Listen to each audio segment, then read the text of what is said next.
My kids are not loving life. Eden London has a nice ring to it. Ma'am, are you propositioning us? Our cow is stink-shaming our toddler? Wow.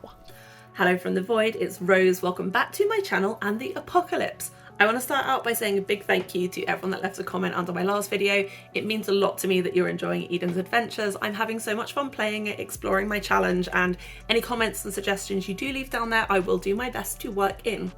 In the last episode, our whoopsie twins, Kiri and Callow, aged up to toddlers, so today we get to see how good of a parent Eden is. I suspect not very. We're also going to be trying to get to Finchwick so we can make some money and continuing to build our handiness because we are almost 15 episodes in and we still don't have a toilet. Before we jump in, I figured we'd have a quick look at the rules and our progress because we've done something new. We have now got at least one child. In fact, we have two. So I went for 2 ticks. And we also are going to check off romance in a vacation world. We chose Strangerville as the world that we were going to conduct our romance in, and our love with Erwin began, briefly lived, and died there. So we are progressing slowly. Now let's get to the game. Welcome back to the apocalypse. Eden is out in her garden trying to get everything ready. We are desperately saving up for the Finchwick Fayre on Saturday because we only have 120 odd simoleons and we're going to need to buy some stuff. But in the meantime, while our chores are done, I am having Eden do some listening in on the bugs we planted before the twins were born. We had to kind of pause the Strangerville stuff just because I couldn't even get the basics done while they were babies between taking care of the plants. Oh, I'm gaining logic skill from this. Cool. Between taking care of the plants and the children, it was just not feasible for me to be analysing any evidence. So we are now getting back on that. And I think we need another 6 pieces or so to complete our dossier and get up to the next level. I feel like as the kids get older, it's going to be even more important for Eden to understand what has happened. I've set myself quite a lot of additional challenges in this save because the Poison Garden challenge itself already has like stuff in it, and I'm also trying to build handiness so I can build a toilet and solve the Strangerville mystery, and I really have made this hard for myself, but I'm having fun and hopefully you are too. Little Callow is not having fun. He is real stinky and we are going to try changing his diaper and see if that will fix it. Did you just... I hate how they just like yeet the pooey nappy over their shoulder. I mean, that would have hit the window. That would have been horrible. But unfortunately, Callow, for you, it looks like you have more of a general stench and not a diaper stench. And there is nothing we can do about that. We can try the clean up interaction where some sort of bubbles appear out of their asses. But yeah, we don't have a bathtub. And you can't make a bathtub until you get to level 9 of handiness. So yeah, maybe I should prioritize doing that because these kids are pretty stinky and pretty sad. So we're just gonna put some feed down for them in the same way we do the chickens. And yeah, just make sure they're at least fed and watered. Finish up our farm chores for the night and then try and get Eden some rest because if we could get through this episode without her passing out, I feel like that would be a win.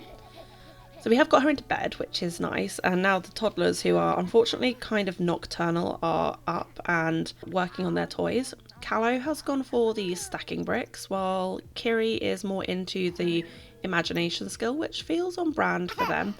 But yeah, I also am trying to have them work on their skills as much as possible by chatting and little cuddle for your siblings. I think on balance it is good that there's 2 of them because it means they can take care of each other a little bit and raise their social skill together and copy each other at stuff. I was kind of thinking if they didn't get on, that would give me one direction to go in for the story, but as they do, I think I've kind of decided what I'm going to do, and, well, you would have to wait and see. No spoilers, but for the time being, what we are going to be doing is trying to have them work on their skills as much as possible, so we're going to do some toddling around to get movement up.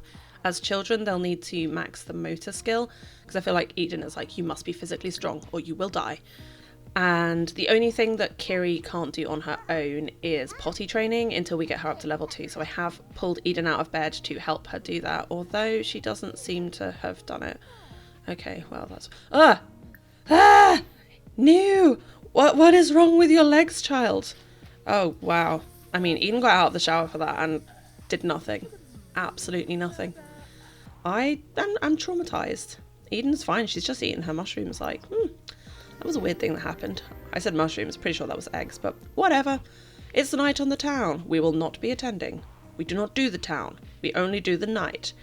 The house is looking pretty grungy. It's really depressing me, actually. So as we are, I say, well rested, we've got like a third of the energy bar and a third of the hygiene bar, but that counts as well rested for this save. We are going to go do our farm chores while the toddlers are sleeping, feed the chickens, you know, all of those good things. And then my priority today is going to be the handiness skill. I'm going to try and blast Eden's handiness up to level 9 so we can get a bathtub so the toddlers stop crying. And then I hadn't realised you have to be level 10 to craft the toilet, but having waited this long, I'm determined to get a handmade toilet. I'm pretty sure also the handmade one actually looks less homespun than the one you can buy. Kind of backfired it at myself, but hey, this is a game. Who says it has to make sense? Maybe I'll finally craft the toilet and bathtub and then I'll buy the one that's more aesthetically matching the save. Yeah, that makes sense. Oh, my kids are not loving life. Look at them. They're filthy and they stink. And they're just... I hate this for them. I mean, it very much matches the aesthetic of the save, like grungy, a bit grim. But yeah, Eden is definitely not an A+ parent. She might even be a bad parent. I mean, she's like, I must focus on feeding them. I must, you know, go out and work the land. I must make things safe for my children. And it's like, you could also probably take them in the shower with you. I mean, it would be really useful if you could wash toddlers in the shower because we have one of those fed by our rainwater system, but we do not have a bathtub. We don't even have a cow trough or anything we could dip them in. So these poor little bubbies are just going to be looking like this for the foreseeable future. And Eden's just literally walked past her stench-ridden toddler to get in bed.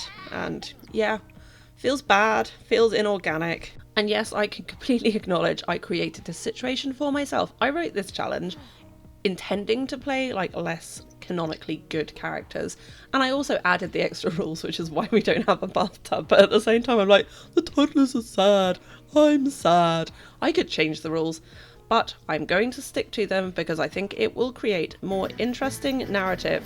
Oh, good lord, I hate the sound that the high school events make. It's so loud, it's like, da, da, da, da. And I'm like, it's not fit for my save. Go away, Erwin. We want none of you. Ugh. I'm hoping that by continuing to just ignore his calls, we'll eventually, like, destroy the friendship bar that we still have. Because he took the breakup pretty well, but he still checks in a lot. And we want none of his attention. None of it at all. We want to be forgotten. Although I don't think we're going to be forgetting him anytime soon. As Ginger Llama's pointed out in the comment of my last video, one of the twins looks a lot like him, and it'll be interesting to see if that sticks as they age up. By the way, go check out their channel. I will link it in the description. They post some super cute Sims content. Now, my chickens appear to be on the struggle bus. If anyone's noticed, my chicken coop is called the Chicken Brothel, which is both a soup joke and a House Bunny reference. If you haven't seen the film House Bunny, you will have no idea what I'm talking about. But yes, there is a brothel pun, which always cracks me up. So I named my Apocalypse Chicken Coop after a very niche reference. There we go. That's the kind of person I am. I'm also having Eden whip up some garlic noodles because, excitingly, we have enough power to cook on the grid for once. Yay! And I figured we all smell so bad anyway. What's a little garlic between family?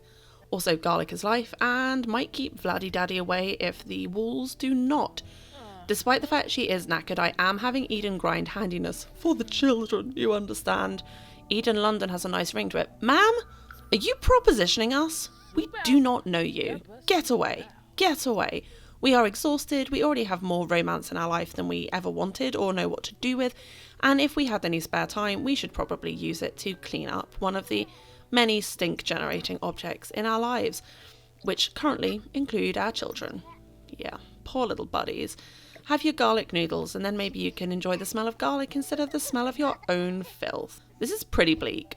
I think Kiri in particular is struggling because she is clingy, whereas Callow is independent, so he's kind of like, hey, I can learn new things, and Kiri is just following people around, watching them, being like, please pay me attention. And Eden's like, no, spanners. I must go and work on things because I am terribly busy and all of the animals are stinking.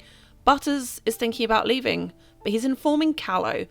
Callow is 3 years old. I understand that animal welfare is important and you have a right to be clean, fed and happy, but maybe don't stink shame our toddler who is also not being cared for.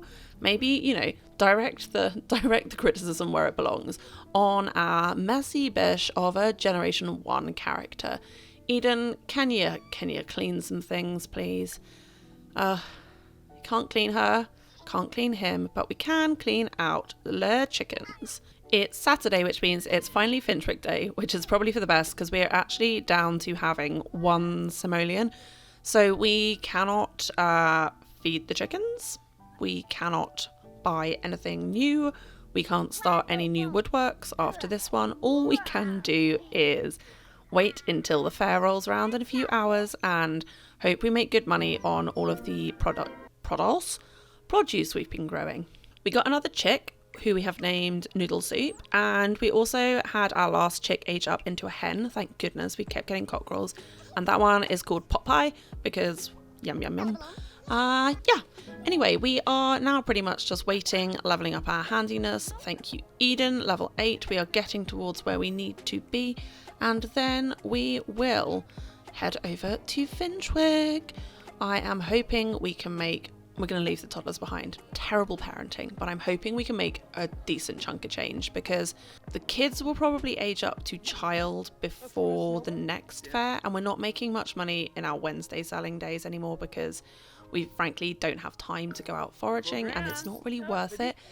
So yeah, this is basically our money for the next week, and we're going to have to pay bills, we're going to have to buy kids stuff. We did make over 7,000 simoleons, so that's pretty good going. And I'm just quickly going to check for some obsidian milk because I am supposed to get an evil chicken and I need to either make or buy an obsidian treat, but no luck. And also the other stall is closed. What happened to Mrs. Crumplebottom? Did she get apocalypse vanished? Well, only time will tell, and for now, that is our trip to Henford for the week, and we are going to whiz back home, and I think we will leave this episode there. If you are enjoying what Eden is up to, leave me a little comment, let me know what you'd like to see in the next episode, and I will catch you next time. Thank you so much for watching. Big love, bye!